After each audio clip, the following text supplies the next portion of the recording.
Hola todos! J'espère que vous allez bien pour commencer, n'est-ce pas? La vidéo d'aujourd'hui va traiter en fait d'une disparition qui est survenue en France il y a un peu plus de 10 ans. C'est la disparition de Fatima Saya.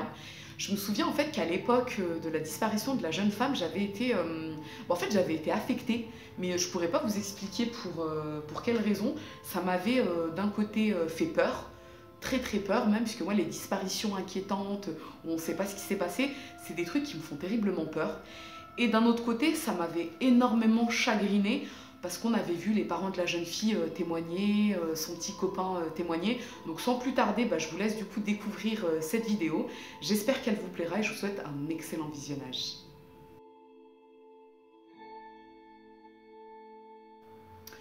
Le 8 mai 2008, à Marseille, Fatima Saya, une étudiante de 21 ans, se rend avec son petit copain Mehdi à la station de métro Malpasset. De là, son petit copain rebrousse chemin, il la laisse.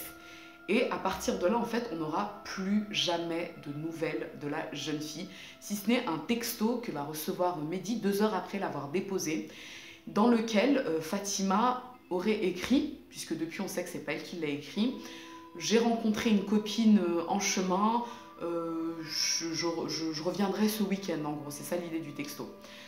Dans un premier temps, ça va beaucoup inquiéter Mehdi, puisque c'est pas du tout dans les habitudes de Fatima de procéder comme ça, de disparaître sans prévenir quiconque. Mais bon, il va rentrer chez lui et puis le lendemain matin, en fait, il va se réveiller en pensant avoir un texto de la jeune fille.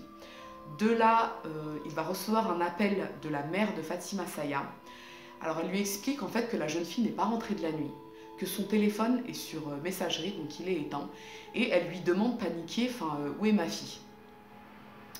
Mehdi va expliquer à la maman de Fatima que quelques semaines auparavant, il a aidé sa fille à s'inscrire sur un site de babysitting et que la veille, en fait, elle a reçu un appel d'un homme qui lui a demandé s'ils pouvaient se rencontrer l'après-midi même afin que Fatima puisse garder ses enfants. Chose qu'elle a acceptée. Mehdi l'a accompagnée à la station de métro Malpasset et là, il n'a lui non plus pas eu de nouvelles.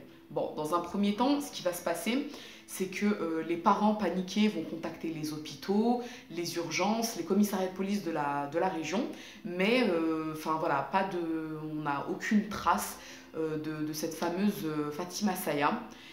Et de là, les parents vont commencer à très fortement soupçonner Mehdi, puisque pour eux, en fait, c'est impensable qu'il les laissé à la station de métro et qu'il soit parti alors qu'elle se rendait dans un endroit incertain. Elle va rencontrer un homme qu'elle ne connaît pas.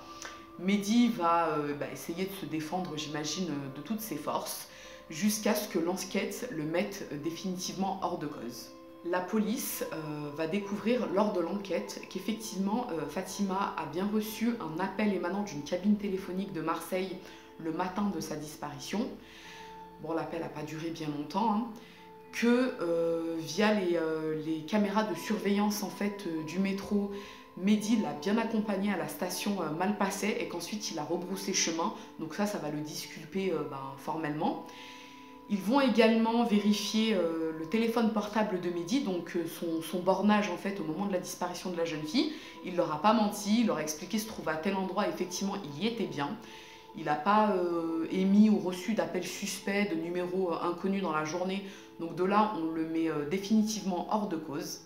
Et ce qui est le plus troublant en fait lors de l'enquête, c'est qu'au fil de leurs investigations, ils vont tomber sur une SDF à la gare de Marseille qui va leur expliquer que plusieurs jours auparavant, un homme s'est approché d'elle, un homme de la cinquantaine, de type méditerranéen, pas très grand, pas très costaud, et qui lui a proposé 10 € si en échange elle acceptait d'appeler des numéros de téléphone pour proposer aux jeunes filles qui répondraient un rendez-vous pour faire du babysitting. Donc elle va leur expliquer qu'elle a contacté quelques filles, je crois 2 ou 3 numéros, et que du coup l'homme mystérieux lui a remis l'argent en lui expliquant qu'elle devait surtout en parler à personne. À partir de là, ils vont vérifier du coup la facture détaillée de la cabine téléphonique et ils vont parvenir à retracer les numéros de téléphone des jeunes filles.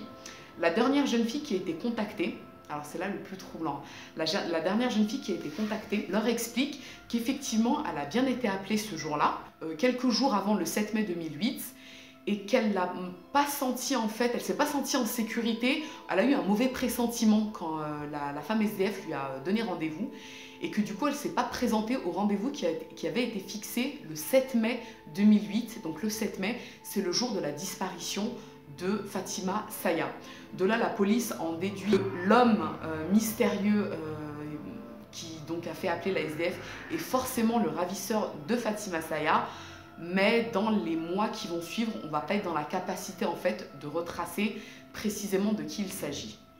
Finalement, Patrick Salamé, un tueur en série français, surnommé le Jack l'Éventreur français, puisqu'il tuait des prostituées dans la cité phocéenne, est condamné à perpétuité pour le meurtre de Fatima Saya, bien que le corps n'ait jamais été retrouvé. Voilà, donc ça c'était le update concernant la disparition de Fatima Saya.